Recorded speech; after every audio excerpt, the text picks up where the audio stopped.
નૈનાબેન નાનજીભાઈ બારિયા. વાત કરવી છે મારે એક ષડયંત્રની કે રીમા ઝાલા દ્વારા મારી ઉપર 5 ગુના નોંધવામાં આવ્યા છે કે જેમાં મારો 1% કે એક પણ ગુનામાં રોલ નહોતો. વાત કરીએ એટ્રોસિટીના આરોપી કે જે મારા દાદાના દીકરા થાય અનિલભાઈ અને મુકેશભાઈ, એના બે અજાણ્યા બે ભાણિયા એ રીતે ફરિયાદ નોંધાણી હતી એટ્રોસિટીની. એમાં મારા દાદાના દીકરાએ કે જે એટ્રોસિટીના આરોપી છે એણે 3/10/2025 ના રોજ પિટિશન દાખલ કરેલી અને આરોપીના નામ સામેથી જાહેર કરેલા. અક્ષય અને ચિરાગના નામ, અજાણ્યા જે બે ભાણિયા હતા એના અક્ષય અને ચિરાગના બે નામ જાહેર કરેલા. પછી પાર્થને 4 વાર નિવેદન લઈ જવા દેવામાં આવ્યો. પાર્થ જો આરોપી હોત તો એને તરત અટક કરી લેવો હતો ને, છતાં એને અટક કર્યો નહીં. 4 નિવેદન લઈ એને જવા દેવામાં આવ્યા.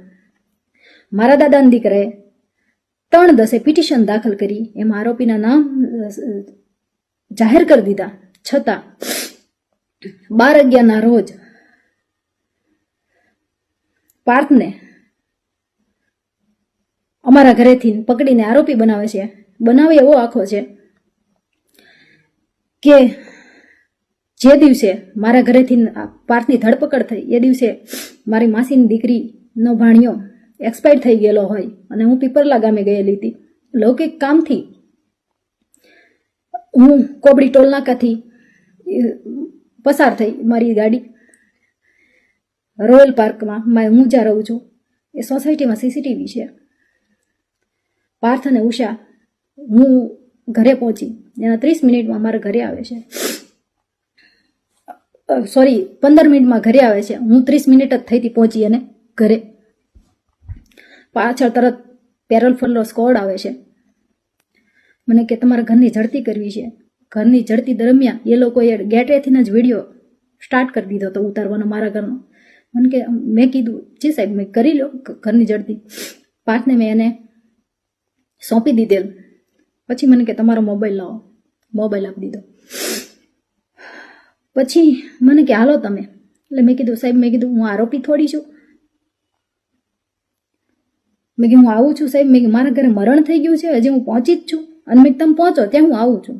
તો નહીં અત્યારે ને અત્યારે કે અત્યારે જ આવો એમ આ જ હાલતમાં. ત્યારે મેં પ્લાઝો પહેરેલો, નાઇટ ડ્રેસમાં હતી. એટલે મેં કીધું તો સાહેબ 2 મિનિટ ઊભા રહ્યો, હું આવું છું. એની માથે મારી માથે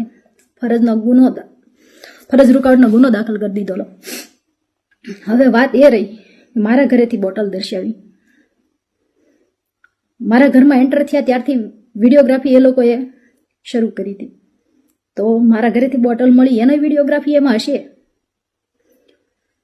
હું કહું છું સાહેબને, રિક્વેસ્ટ કરું છું કે વિડીયોગ્રાફી બહાર વાયરલ કરે.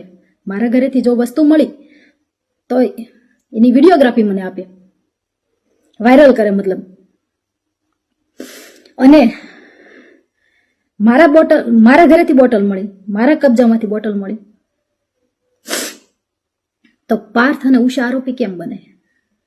એક બોટલમાં 3 આરોપીના નામ નાખવા, જેના કબજાનો હોય એની માથે હોય. પાર્થ ને ઉષાને શું છે? મારા ઘરેથી બોટલ મળી જ નથી. મારા ઘરેથી બોટલ મળી તો વિડીયોગ્રાફીમાં કેમ નહીં? એને વિડીયોગ્રાફી સાથેનું પંચનામું કર્યું છે. એટ્રોસિટી, ફરજ રૂકાવટ અને બોટલ. મને 15 તારીખે ખબર પડી કે મારી માથે ગુનો દાખલ થવાનો છે. એટ્રોસિટીમાં મને આરોપી બનાવવાની છે અને મારી જેલ એન્ટ્રી છે, જેના કારણે 15 તારીખે હું ફરાર થઈ ગયેલી. મેં આગોતરા જામીન મૂકેલા. હું મુંબઈથી મતલબ અમદાવાદ આવતી હતી. એ દરમિયાન મુંબઈ અને સુરતના ટોલનાકા વચ્ચે પીઆઈ જેબલિયા સાહેબ અને સ્ટાફ સાથે ઊભા રહી ગયા. હું અલ્ટિકા કારમાં આવતી હતી. મારી સાથે 2 બ્રાહ્મણ ભાઈઓ હતા. ટોલનાકે પહોંચતા એ લોકોને ઉતારી નાખે છે પીઆઈ જેબલિયા સાહેબ. હું પાછળની સીટમાં સૂતી હતી, આ બે ભાઈઓ આગળ હતા, એટલે એને ઉતારી નાખે છે, જેનો મને ખ્યાલ હોતો નથી. પાછળની સીટમાં મારી બાજુમાં, એક્ઝેક્ટ મારી બાજુમાં પીઆઈ જેબલિયા સાહેબ આવીને બેસી જાય છે. આગળ એક કોન્સ્ટેબલ ભાઈ ડ્રાઇવિંગ કરે છે ગાડીની. પછી 50 થી 55 કિલોમીટર જેટલું હાલી જાય છે. ત્યારે મારી આંખ ખુલે છે, તો જોયું તો મારી બાજુમાં જેબલિયા સાહેબ, આગળ જોયું તો ડ્રાઈવર ભાઈ બદલાઈ ગયા હતા, ઓલા લોકો. પછી મેં પાછળ જોયું તો પાછળની નંબર પ્લેટ વગરની ગાડીમાં, ક્રેટા ગાડીમાં મારી હારે જે બે ભાઈઓ બ્રાહ્મણ હતા એ ક્રેટામાં હતા. એટલે મને ખબર પડી ગઈ કે હવે મારો તો આખી ધરપકડ થઈ ગઈ. એટલે મેં કીધું સાહેબ, મેં કીધું મને કે મોબાઈલ આપો, મોબાઈલ આપજો. મેં કીધું સાહેબ, મેં કીધું ધરપકડ કરી જ લીધી છે. મેં કીધું એક કોલ કરવા દો, મેં મારા ઘરે હું કહી દઉં કે મારી ધરપકડ થઈ ગઈ છે, કોઈ ચિંતા ન કરતા. મને કોલ ના કરવા દીધો. પછી કાંઈ વાંધો નહીં, મેં કીધું, મેં કે સાહેબ, મેં રિક્વેસ્ટ કરી કે સાહેબ હું કોઈ ટેરરિસ્ટ નથી, હું આતંકવાદી નથી, કે તમારે યાર આટલી બધી મિસબિહેવ કરો છો. તોય મને કે નહીં, કે ઉપરથી કે ના છે, કે હું તમને કોલ નહીં કરવા દઉં. કાંઈ વાંધો નહીં. પછી મેં કીધું સાહેબ વોશરૂમ જવું છે. મેં 10 થી 12 વખત એમ કીધું સાહેબ મારે વોશરૂમ જવું છે. મને કોઈ જવાબ નહીં આપવા મળ્યો. 350 કિલોમીટર સુધી પાણી તો નહીં, પણ વોશરૂમ સુધા મને નથી જવા દેવામાં આવી. એટલે મેં પછી એમ કીધું, મેં કીધું સાહેબ તમે આ રીતે મારી ધરપકડ ના કરી શકો. તમે મારું ધરપકડ નથી કરી, તમે મારું કિડનેપિંગ કર્યું છે. મહિલા પોલીસ કર્મચારી નહોતી. મેં કીધું હું આ બધું કોર્ટમાં કહીશ કે મારી યારે આવું તમે કર્યું છે. તમે મહિલા પોલીસ કર્મચારી વગર કર્યું છે ધરપકડ, અને નંબર પ્લેટ વગરની ગાડીથી કર્યું છે. અને ત્યારે મેં જોયું તો સૂર્યોદય નહોતો થયો, અંધારામાં ધરપકડ મારી કરી છે. કાંઈ વાંધો નહીં. પછી મને ભાવનગર થોડીક વાર હોય છે, 30-40 કિલોમીટરની વાર હોય છે. એટલે મહિલા પીએસઆઈ આવે છે અને મને એ ગાડીમાં, પોલીસની ગાડીમાં મને ટ્રાન્સફર કરે છે. કાંઈ વાંધો નહીં. પછી હું ને SC/ST સેલ મારી અટકાયત બતાવી દે છે તરત, ત્યાં બધું તૈયાર જ હતું. પછી મારી જેલ એન્ટ્રી 24/11 રોજ જેલ એન્ટ્રી થાય છે. 3 ગુના ઓલરેડી નોંધાઈ ગયા. એટ્રોસિટી મદદગારી, પ્રોહિબિશન 1 બોટલમાં, અને ફરજ રોકાણમાં 3 જેલ એન્ટ્રી થઈ છે. એટલે મારો જે સામાન હું ફરાર હતી એ દરમિયાન સામાન સીધો જેલમાં જાય છે. જેલમાં સરખી ઝડપી ન હોવાથી મારું સિમ ભૂલથી એ લોકોથી મારી બેગમાં રહી જાય છે. એટલે ઝડપી આવે છે અને મારી પાસેથી 1 સિમ કાર્ડ મળી આવે છે. અને જે મારી જેલ એન્ટ્રી 24/11/2025 થી 12/12 સુધી, 12/12/25 ના રોજ સુધી ક્યારેય એક્ટિવેશન કે બિન અધિકૃત એનો ઉપયોગ કરવામાં આવેલ નહોતો. કે મને એ સમય દરમિયાન મારી એક પણ ચીજ જેલમાં આવવા દેવામાં આવી નહોતી, કે મારે કે સિવિલ આવેલી નહોતી, કે મારે કોઈ મુદત આવેલી નહોતી. તો એ સિમમાં મને આરોપી બનાવી દે છે.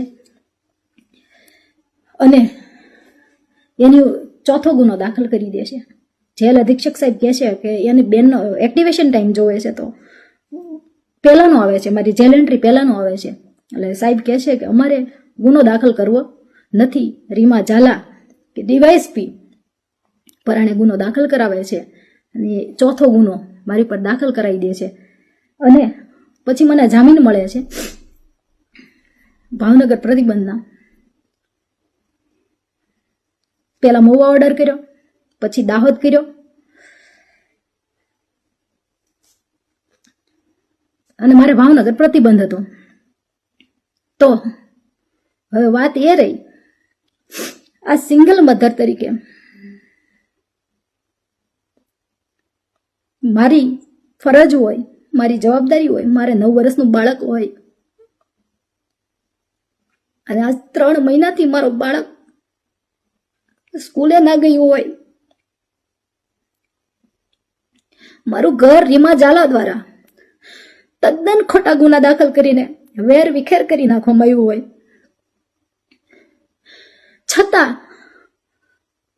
આજ 5મો ગુનો મારી માથે દાખલ કરી દેવામાં આવે છે.